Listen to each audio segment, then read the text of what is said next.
Nächste Stop, Erstropbad. নিষেধ না, মানুষ কম না, বাঙালির সর্বশেষ কমে 7-8 বাঙালি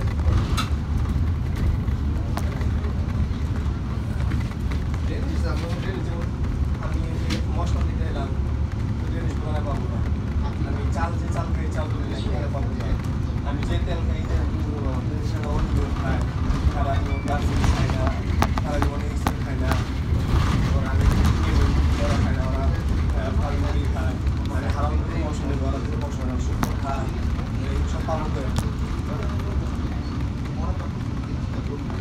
বড় যথেষ্ট বড় আমাদের মোটামুটি সুপার মার্কেট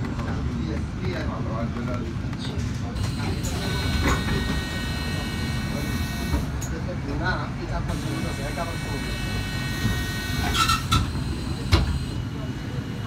একা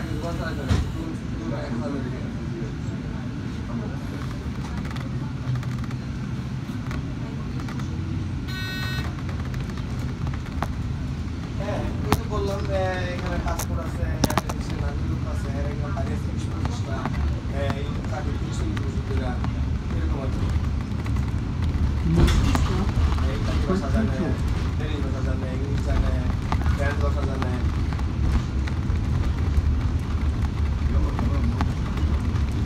আমি 10 মাস 11 মাস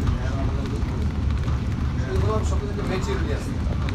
আমি আসলাম আর আস্তে আস্তে আমার লাগে মানুষ সমস্যা হচ্ছে Bangladesh not only my people, everyone thinking বিদেশ গেলেই টাকা, আর গেলেই হ্যাঁ টাকা হ্যাঁ এটা মানে যেটা কম্পেয়ার খুব বেশি করে প্রত্যেকটা বিদেশ আসলে প্রত্যেকটা শ্রেণী অনেক স্তর করতে পারে, প্রচুর এক একজনের এক এক সমস্যা হতে পারে, এক একজনের এক এক রকমের মানে খুবই একটা ডিফিকাল্টিস নট লাইক বাংলাদেশ। আমি টাকা দিয়ে চাই সব করে বললাম, টাকাটা চাইলে আমি বাংলাদেশে গেলে আমি সুপারিশ করে কারো মাধ্যমে চাকরি পেয়ে গেলাম সুবিধার মধ্যে। এখানে নিজের যোগ্যতায়, নিজের খাইতে, নিজের ভাত গুনে, নিজের শ্রমে এগুলো হয়। আমার সময় লাগে, প্রত্যেকটা মানুষেরই একটা সময় লাগে।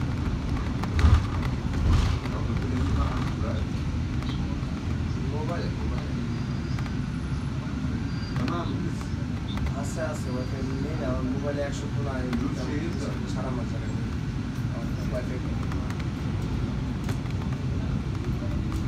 ওয়াইফাই জানি না, মোবাইলে 100 ইনকাম করি আমি, 100 জিবি পাই, আনলিমিটেড সারা মাস কথা বলতে পারি, ইন্টারনেটের সঙ্গে কথা বলতে পারি আমি।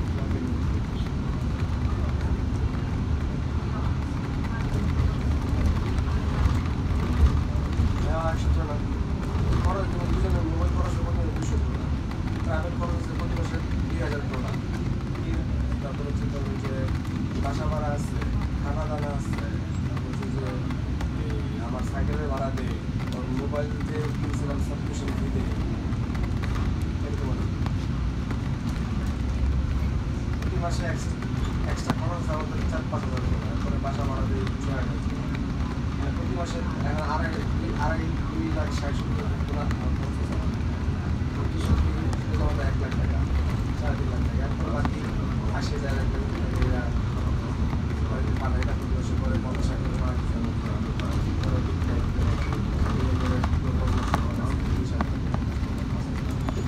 এরপর কি আসলে আমার টাকা দিচ্ছি, বাবুর টাকা দিচ্ছি।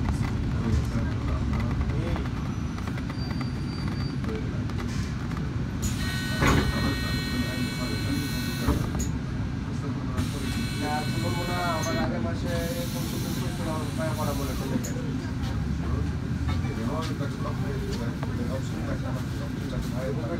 আরো